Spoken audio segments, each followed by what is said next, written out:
Vivre en tant que projecteur. Bonjour à toutes, j'espère que vous allez bien. Pour celles qui ne me connaissent pas encore, je m'appelle Elodie et je suis cartomancienne. J'aide les femmes à créer une vie plus alignée à ce qu'elles désirent en mettant en lumière leurs blocages. Aujourd'hui, j'ai décidé de faire une vidéo un peu différente de celle de d'habitude.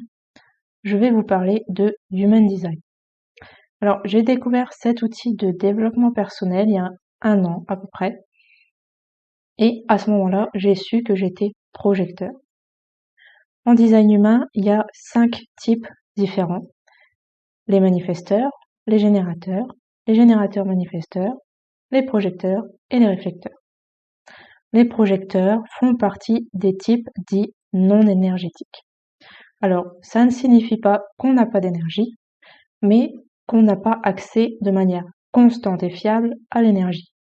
Autrement dit, on a besoin de faire très attention à l'utilisation qu'on fait de notre énergie. On peut très vite s'épuiser. Il y a d'ailleurs, c'est assez récurrent que les projecteurs fassent des burn-out lorsqu'ils ne sont pas alignés à leur design. La stratégie du projecteur, ça va être d'attendre d'être reconnu et invité avant de faire les choses. Si on ne suit pas notre stratégie, le risque est de ressentir beaucoup d'amertume. Si je prends un exemple, je vais dire quelque chose à quelqu'un, la personne ne m'a pas invité à parler, n'avait absolument pas envie d'entendre mon avis, et du coup, il peut y avoir deux possibilités. Soit elle va juste faire comme si je n'avais rien dit, ne pas m'écouter, soit elle va m'écouter, mais complètement déformer mes propos, ce qui fait que ça va créer un malentendu, et derrière, je vais ressentir de l'amertume parce que je vais me sentir incomprise. Lorsqu'on est reconnu et invité, plutôt que d'utiliser notre mental pour savoir si l'invitation est juste ou non pour nous, le Human Design nous invite à suivre notre autorité.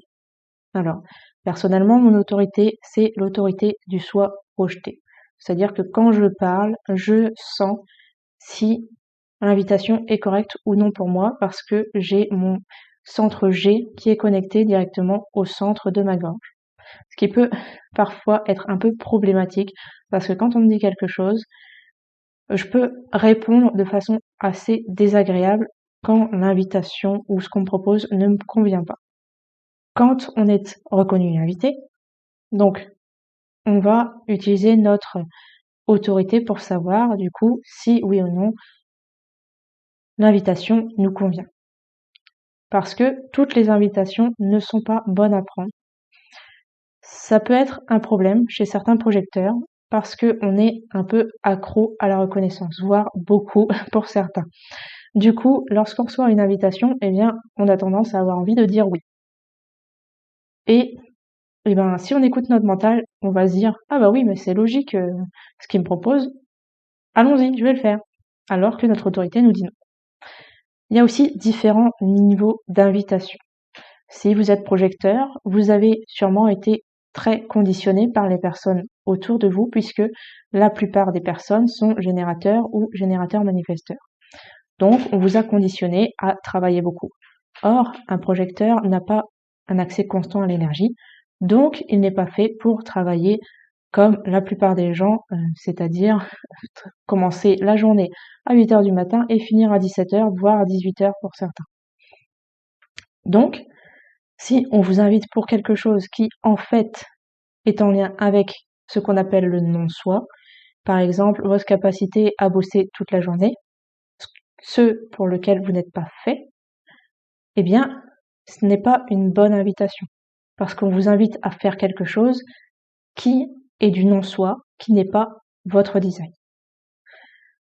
Automatiquement, vous pouvez vous dire que si on vous invite pour votre non-soi, vous pouvez dire non tout de suite. Il n'y a même pas besoin de demander à votre autorité.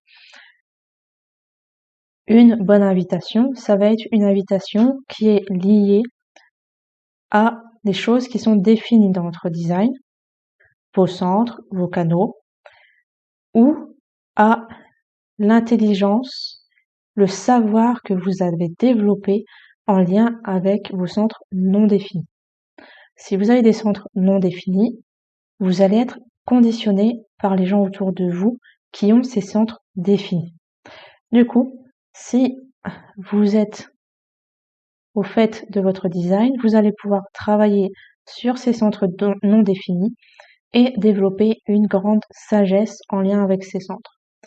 Et si on vous reconnaît et on vous invite pour la sagesse que vous avez développée en lien avec ces centres non définis, alors là, étant donné que c'est pas lié au non-soi, mais plutôt au savoir que vous avez développé, dans ce cas-là, c'est une bonne invitation.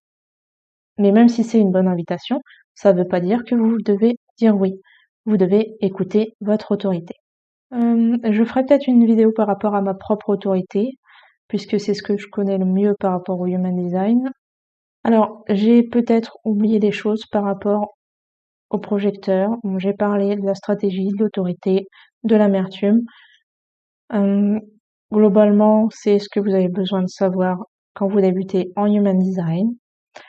Si cette vidéo vous a plu, n'hésitez pas à vous abonner en cliquant sur le petit bouton rouge sous la vidéo et à laisser un commentaire si vous avez envie que je fasse d'autres vidéos de ce type. Je vous souhaite une bonne continuation et à la prochaine vidéo.